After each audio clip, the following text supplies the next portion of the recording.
देवियों और सज्जनों, नमस्कार। हम कबीर की निरक्षरता या साक्षरता पर चर्चा कर रहे थे। कबीर ने एक कथा सुनाते हुए कहा, प्रहलाद की कथा सुनाते हुए कहा, या कोई और कथा सुनाते हुए कहा, कहत सुनत सुख उपजय। कोई कहानी सुनाई, फिर उन्होंने कहा कि कहानियों का मर्म बताया कि कहानियां होती क्या हैं, गाथाएं होती क्या हैं, चरित्र होता क्या है। कोई जरूरी नहीं कि वो सही हो। कबीर कहते हैं कहत सुनत सुख उपजे। उसके कहने से, उसके सुनने से सुख होता है। वो कैसे भी हो, लेकिन सुख तो होता ही है, और सुख ही चाहिए। सुख की निरंतरता ही तो मोक्ष है। तो कहते हैं कहत सुनत सुख उपजे। हमने कहीं किसी लिखाड़ या किसी रचयिता की कविता में कहीं नहीं सुना, कहीं नहीं पढ़ा, कहीं नहीं देखा कि लिखत पढ़त सुख उपजे। लिखत पढ़त सुख उपजे ये कहीं नहीं है, कहत सुनत सुख उपजे है। तो कबीर सुख के लिए जो कर रहे हैं, सुख के लिए कर रहे हैं, अपने सुख के लिए कर रहे हैं और दूसरे के सुख के लिए भी कर रहे हैं। इसलिए वह कहते हैं, सुनते हैं। कहत सुनत सुख उपजे। और इसके आगे अब हम सोचते हैं आपको यह बताएं कि कबीर पढ़ने लिखने के विरोधी थे क्या? बड़ा कहा जाता है, उसके लिए भी खोज लाए हैं लोग, तो उस पर भी विचार डाल लिया जाए। तो एक बात ये जान लीजिए कि साधना पद्धति की विचारोत्पादक निर्मित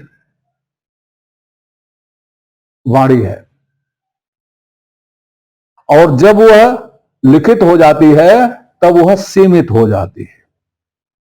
इसीलिए कबीर पोथा तैयार नहीं करते, इसलिए कबीर मस कागज नहीं छूते। जो कुछ भी कहते हैं जबानी कहते हैं। एक और बता दूं, पहले बता चुका हूं, लिख करके बोला तो क्या बोला, लिखा हुआ बोला तो क्या बोला। बोलना तो उसको कहते हैं जो बिना लिखे, बिना पोथी पत्रा के बोले, उसको बोलना कहते हैं। और लोग ऐसे बोलने वाले का मजाक उड़ाते। कितना उल्टा है भाई। अरे उलटवासी के लिए तो कबीर प्रसिद्ध हैं, आप उलटवासी क्यों करते हो? तो मैं कुछ आख्यान बताऊंगा कबीर के पढ़े लिखे होने से संबंधित, और कबीर की वाणी से ही। देखिए कबीर शब्द के बारे में क्या कहते हैं, और ध्यान रखिएगा, ये बिना पढ़े लिखे नहीं कह सकता कोई। शब्द का महात्म, शब्द का महात्म, शब्द कैसा है, कितना बड़ा है, यह बिना पढ़े नहीं जान सकता कोई। शब्द का प्रभाव क्या पड़ता है, यह बिना पढ़े कोई कैसे जान पाएगा? वो तो कहेगा मैं तो ये जानता नहीं हूं। तो जानता नहीं है तो प्रभाव कैसे पड़ेगा? वो प्रभावित कैसे करेगा? और प्रभावित कैसे होगा अगर शब्द ही नहीं जानता है? तो उनके बीजक साखी में जो प्रारंभिक साखियां हैं, वो यही ताकीद करती हैं कि साखियां उनकी पढ़ो तो शब्दों पे ध्यान रखो। शब्द हमारा तो शब्द का, सुन मत जाहु सरक, जो चाहो निज तत्व को शब्द लेहु परख। इसमें निज तत्व आया, परख आया, शब्द आया। और शब्द हमारा, तू शब्द का बहुत लंबी विवेचना मांगता है। शब्द हमारा आदि का, शब्द है पैठा जीव। फिर देखिए, फिर यहां कहा शब्द है पैठा जीव। जीव शब्द में बैठा हुआ है, शब्द जीव में दृढ़ हो गए हैं। तो कबीर कहते हैं मेरा शब्द तो आदि का है, कोई मिलावट नहीं, प्योर है, आदि का है मेरा शब्द। और आदि का शब्द है तो वही सत्य है। फूल रहन की टोकरी घोरे खाया घेऊ। आपकी मर्जी कि आपकी रहनी फूलों की टोकरी फूल जैसी बनाओ या मट्ठे वाले घी जैसा बनाओ। घोरे खाया घेऊ, घोरे खाया घेऊ। बिना डिक्शनरी देखे, बिना शब्दकोश देखे घोर का अर्थ कैसे जानोगे? कबीर को जानने के लिए डिक्शनरी खोलनी पड़ी। तो डिक्शनरी खोलनी पड़ी तो आप कैसे कहते हो कबीर पढ़े लिखे नहीं थे? पढ़े लिखे तो आप नहीं है।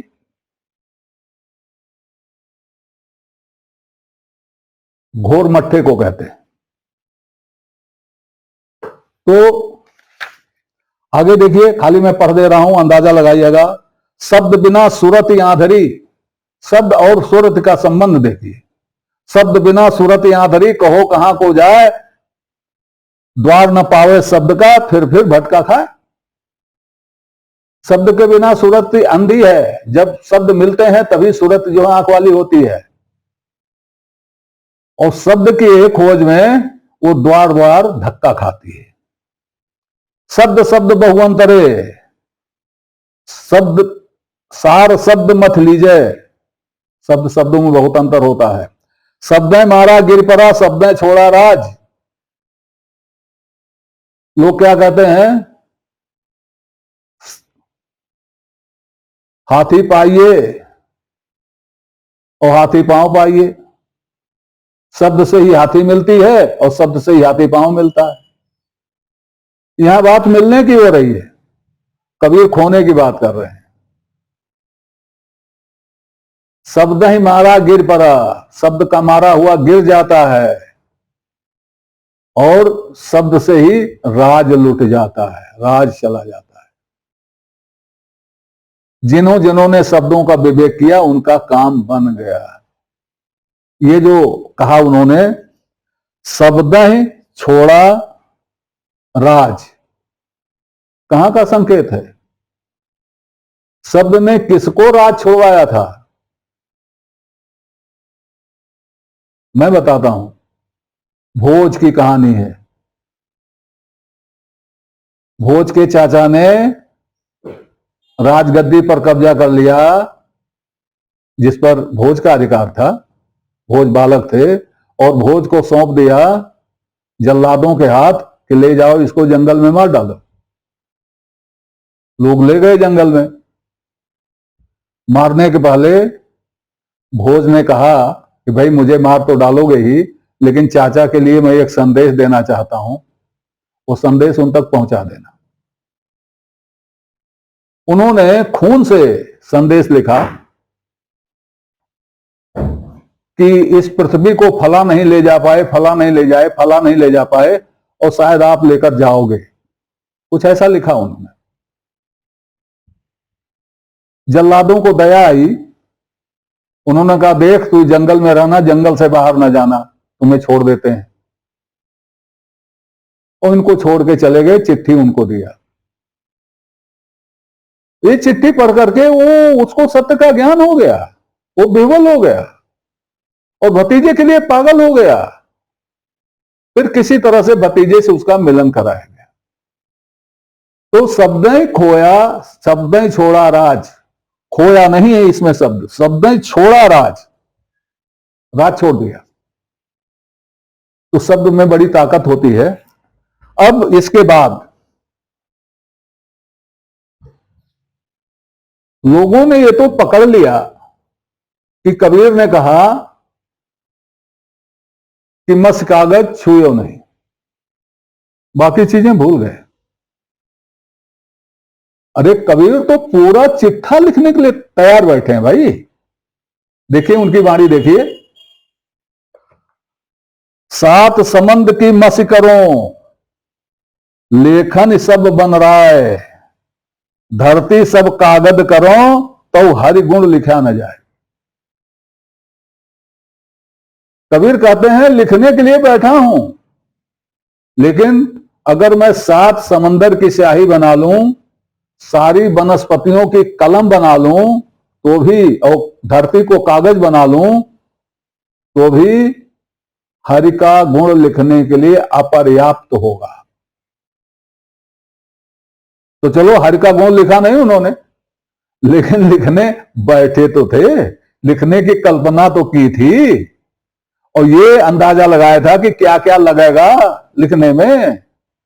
ये बगैर पढ़े लिखे अंदाजा लगता है, बगैर पढ़ा लिखा तो जान ही नहीं पाता कि कितना कितने में लिखा जाता है।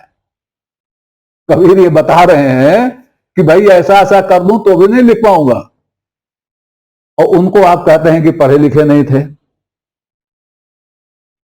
आगे देखिए कबीर की और एक इच्छा है, यह तन जारो मस करो, लिखो राम का नाम, लेखन करूं करंक की, लिख लिख राम पठाऊं। ये तो चिट्ठियां लिखने के लिए राम को तैयार हैं भाई, अब आप कहते हो पढ़े लिखे नहीं थे। इतने पढ़े लिखे थे कि उनको यह मालूम था कि क्या लिखने के लिए क्या क्या चाहिए, और क्या क्या ऐसा है जो लिखा नहीं जा सकता, ये सब उन्हें मालूम था। आप उन्हें निरक्षर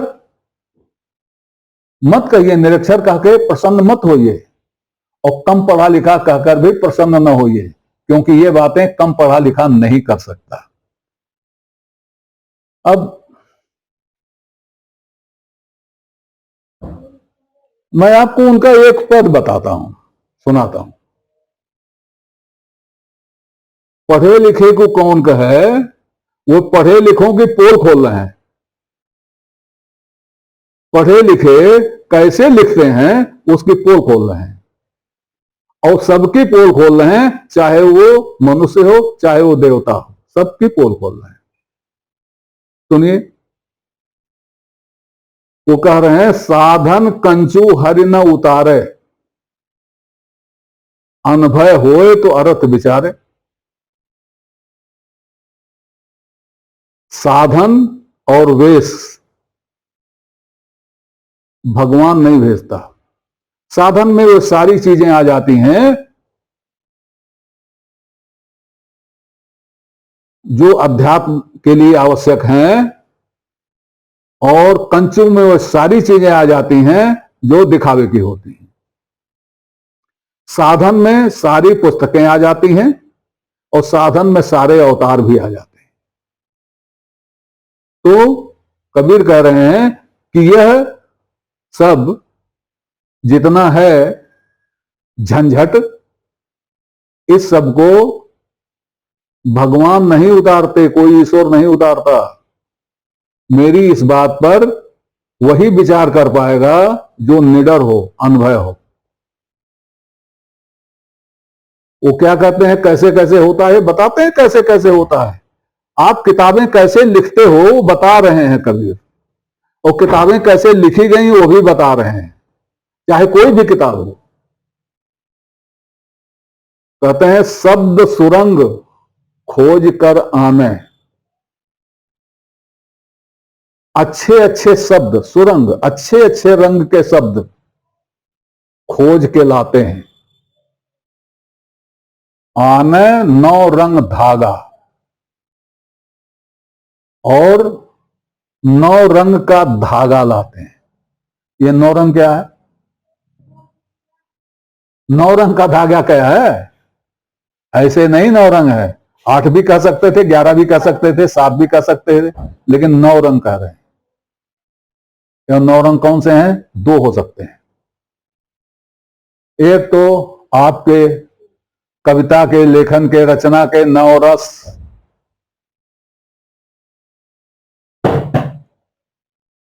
और एक नवधा भक्ति। अगर भक्ति संबंधित पुस्तक है तो आप उसमें नवधा रख लीजिए। अगर जिसको आप कहते हैं कि सांसारिक पुस्तक है, भक्त से संबंधित नहीं है, श्रृंगार वगैरह की है, तो आप उसमें नवरस रख लीजिए। तो शब्द सुरंग आन कर जोड़कर आने आने नवरंग धागा, सूर्य चंद्र एकांतर किन्हा सीवत बहुदिन लागा। सूर्य और चंद्र को एकांतर करके सीते हैं उसको, और बहुत दिन लगता है सीने में। तो चंद्र सूर्य क्या है, आप अपने अध्यात्म में जाइए। चंद्र क्या है, सूर्य क्या है? सूर्य मस्तिष्क है, बुद्धि है, और चंद्र क्या है? हृदय है। तो यह जो रचनाएं होती हैं ये बुद्धि और हृदय से होती हैं, बुद्धि और हृदय से होती हैं, एकांतर करके। बुद्धि हृदय, बुद्धि हृदय, बुद्धि हृदय। एक तो एकांतर ये हुआ, दूसरा एकांतर हुआ सूर्य चंद्र, सूर्य चंद्र, मतलब दिन और रात, दिन और रात, दिन और रात। तो दिन और रात, दिन और रात इसमें लगे रहते हैं, और इसको सीते हुए बहुत दिन लगता है। इसी में आगे कहा गया पंच पदार्थ छाड़ समाना हीरे मोती जड़िया। इसमें 5 पदार्थ छोड़ देते हैं और हीरे मोती से जड़ देते हैं। पंच पदार्थ कौन है? ये जब भक्ति पर बात करूंगा तो बताऊंगा। हीरा जानते हैं धन है, मोती जानते हैं मुक्ति है, ये भी उसमें डाल देते हैं। तो किसी में भी, किसी किताब में आप देखेंगे तो आपको मिलेगा, इससे आपको धन दौलत लक्ष्मी दूत पूत और मोक्ष स्वर्ग सब मिलेगा। इस तरह से एक वस्त्र बना के हमको पहना देते हैं और हम खुश होकर घूमते हैं। ये कच्चा चिट्टा हो गया लेखकों का, बड़े बड़े लेखकों का। आज इतना ही, कल इस पर अभी चर्चा जारी रहेगी। तब तक के लिए नमस्कार। आपसे निवेदन है कि श्रृंखला को अपनी लाइक दें, इसको सब्सक्राइब करें और कमेंट बॉक्स में जाकर अपनी टिप्पणी प्रस्तुत करें, अपनी जिज्ञासा व्यक्त करें, अपने प्रश्न पूछें। यथा समय आपकी जिज्ञासाओं और प्रश्नों का समाधान करने का प्रयास किया जाएगा। धन्यवाद।